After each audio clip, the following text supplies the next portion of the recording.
అవకాశం ఇచ్చినందుకు ముందుగా ముఖ్యమంత్రి గారికి, గౌరవ ముఖ్యమంత్రి గారికి ఈ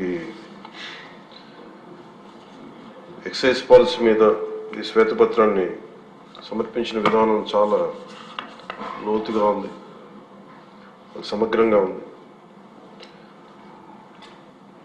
ముఖ్యంగా ఈ ఎక్సైజ్ పాలసీకి సంబంధించి గత 5 సంవత్సరాల్లో ఎలాంటి సమస్యలు ఉన్నాయి, ప్రజలు ఎలాంటి బాధలు పడ్డారు, ముఖ్యంగా ఇలా కల్తీ సారా తాగి, ఇలాంటి ఇలిసిట్ లిక్కర్ తాగి, వారి ప్రైవేట్ బ్రాండ్స్ తాగి ప్రజలు ఏ స్థాయికి వెళ్ళిపోయారు అనేది ప్రత్యక్షంగా నేను కూడా చాలా నా దగ్గరికి వచ్చి చాలా సమస్యలు చెప్పుకున్నారు ప్రజలు. ముఖ్యంగా గుంటూరు నుంచి ఒక బాధితురాలు వచ్చి భర్తను తీసుకొచ్చింది. భర్తను తీసుకొచ్చి నా భర్త నన్ను కొట్టేస్తున్నాడు, మీరు మాట్లాడండి, వీళ్ళు మందు తాగిని చెప్పి ఆవిడ పాపం బాధపడుతుంటే ఉన్న దెబ్బలు చూపించింది. భర్తను అడిగితే భర్త ఏమన్నాడంటే, నేను ఎప్పుడు ఇలా చేసేవాడిని కాదు, మందు తాగగానే నాకు అట్లా అయిపోతుంది, ఇది నర్వస్ డిజార్డర్ వచ్చేస్తుంది, న్యూరలాజికల్ డిజార్డర్ వచ్చేస్తుంది అనేది తర్వాత దీంట్లో తెలియదు అధ్యక్ష.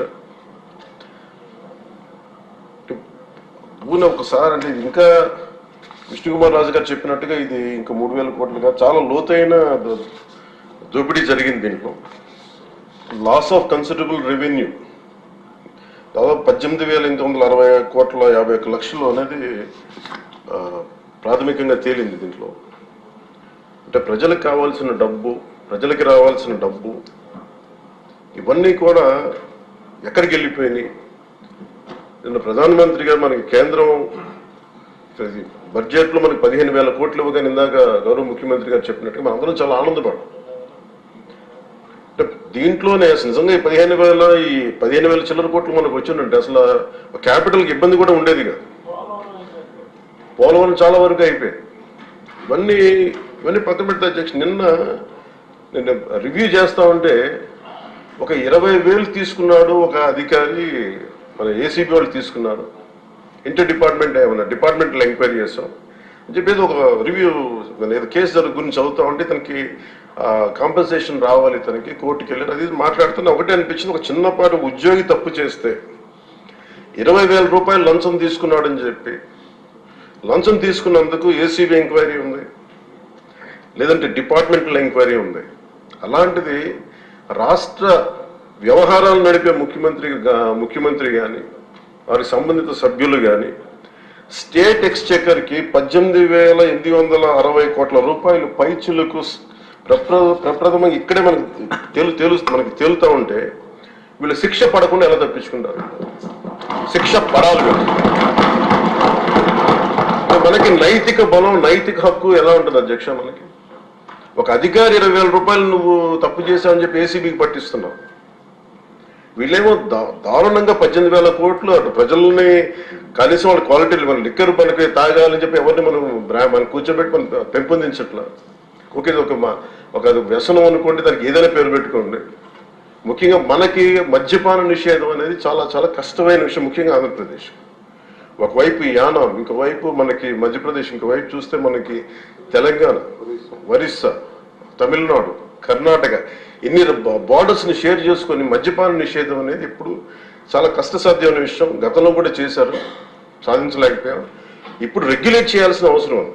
ఇందాక గౌరవ సభ్యులు బుచ్చయ్య చౌదరి గారు చెప్పినట్టుగా ఒకటి స్టేట్ ఎక్స్చెకర్కి లాస్ జరిగింది, ప్రజలకి ఆరోగ్యానికి హాని జరిగింది. దాంతోపాటు అసలు ఈ వ్యసనాన్ని తగ్గించే పరిధిలో కూడా కొంత ఉన్నారు, కొంత బడ్జెట్ కేటాయించాం. ముఖ్యంగా డీ అడిక్షన్ సెంటర్స్ కానీ వీటితో పాటు కేటాయించాం. అది కూడా సూచన బుచ్చయ్య చౌదరి గారు చెప్పిన సూచన కూడా మనం పరిగణలో తీసుకోవాలి అధ్యక్ష. ఎందుకంటే రేపొద్దు మనమే కనుక 18,000 ఎంత ఇది 18,000 కోట్లు ప్రస్తుతానికి వస్తే దాంట్లో కనీసం ఒక సర్టెన్ శాతం, ఒక 10% అంటాం, ఎంత పర్సెంటేజ్ పెద్దలందరూ కూర్చొని, విఘ్నులందరూ కూర్చొని దాంట్లో కొంత డీ అడిక్షన్కి దాన్ని ఖర్చు పెట్టాలి అధ్యక్ష. కేవలం దాన్ని ఆదాయంగా చూడకుండా అట్లీస్ట్ ఒక 10% డీ అడిక్షన్గా దాన్ని డీ అడిక్షన్ సెంటర్స్ ఖర్చు పెట్టాలి. కానీ అన్నిటికంటే కూడా ఈ రోజున మన గౌరవ ముఖ్యమంత్రి గారు చెప్పింది, వీళ్ళని ఎలా ఇన్వెస్టిగేషన్ అంటే అలిగేషన్స్, దీంతో ఎండ్ అయింది ఈ ప్రజెంటేషన్. ఇదే కనుక ఈ రోజున మనకి ప్లాట్ మిత్రాస్కి ఈరోజు డబ్బులు లేక వారికి, అలాగే పంచాయతీ బోర్డులో దాదాపు 9 నెలల నుంచి మనకి జీతభత్యాలు లేక ఒక 59 మంది నలిగిపోతాం. అలాగే ఫీజు రీఎంబర్స్మెంట్ లేక విద్యార్థులు నలిగిపోతా ఉన్నారు. స్టేట్ ఎక్స్చెకర్లో డబ్బులు లేవు. కానీ అందరూ ఇన్ని కోట్లాది మంది జీవితాలతో ఆడుకుని వీళ్ళ చేతుల్లో మటుకు ఇన్ని వేల కోట్లు, దాదాపు విష్ణుకుమార్ రాజు గారు చెప్పినట్టు 30,000 కోట్లు వెళ్ళిపోయాయి. 18,000 కోట్లు ముందస్తుగా తెలుస్తుంది, కానీ ఇంకా లోతుగా చూస్తే అది చాలా పెద్ద ఇది స్కామ్, ఇది దోపిడీ. వీటిని కనుక మనం వదిలేస్తే, తప్పు చేసిన వాళ్ళని గత ప్రభుత్వం సంబంధించిన ఇది ఇట్స్ నాట్ అబౌట్ వెండెట్, పగా ప్రతీకారం కాదు, కానీ వీళ్ళని స్వేచ్ఛగా కనుక వదిలేస్తే, వాళ్ళ అదృష్టవశాత్తు ఈరోజు వాళ్ళకి లేరు. వాళ్ళు కనుక ఉండుంటే వాళ్ళకి నిజంగా వాళ్ళకి సమాధానం చెప్పాల్సిన పరిస్థితి ఉండేది. తప్పించుకొని పారిపోయారు వాళ్ళు ఈరోజు, తప్పించుకొని పారిపోయారు వాళ్ళు. We have to make them accountable, అధ్యక్ష. We have to bring them into accountability. They have to be penalised. వాళ్ళు దయచేసి గౌరవ ముఖ్యమంత్రి గారికి నేను మీ తరపు నుంచి ఆయనకి తెలియజేసుకున్నాను, అధ్యక్ష. దయచేసి వీరిని please we have to penalise them sir. వాళ్ళకి సరైన శిక్ష పడాలి సార్. వీళ్ళకి తప్పించుకోవడానికి కుదరదు సార్. లేదంటే రేపు పొద్దున ఒక ట్రాఫిక్ కానిస్టేబుల్కి బలం ఇవ్వాలి అంటే ఆపగలవండి. వాళ్ళు ఏమంటారు సార్ లోపల? నేను చిన్నపాటి కానిస్టేబుల్ అయితే నాకేమనిపిస్తుంది, మీరు పెద్దోళ్ళు అయితే వదిలేస్తారు, మమ్మల్ని అయితే పట్టుకుంటారంటారు సార్. మనకు రూలింగ్కి, గవర్నెన్స్కి, అడ్మినిస్ట్రేషన్కి నైతిక బలం పోతుంది అధ్యక్ష. ఐ రిక్వెస్ట్ యూ, నేను మిమ్మల్ని నేను ఉద్దేశించి అందరినీ, హౌస్ మెంబర్స్, గౌరవ సభ్యులందరినీ, గౌరవ ముఖ్యమంత్రి గారిని అడుగుతున్నాను అధ్యక్ష మీ ద్వారా. They have to be punished and they have to be penalised, whoever they are. ఇది వెండెట్ట, పగ ప్రతీకారాలతో కాదు, కానీ we promised that we will bring back accountability. We promised we were going to give a clean and clear governance. We have to live up to it. Thank you. ముఖ్యమంత్రి గారు sir, ముఖ్యమంత్రి గారు ఇప్పుడు operation లేకుండానే మోకాళ్లకు plasma treatment. మీ orthopaedic సమస్యలన్నిటికీ robotic technology ద్వారా తక్కువ ఖర్చుతో శాశ్వత పరిష్కారం. Free consultation. ప్రతి ట్రీట్మెంట్ పై 20% డిస్కౌంట్. ఈ ఆఫర్ కొద్ది రోజులు మాత్రమే. త్వరపడండి.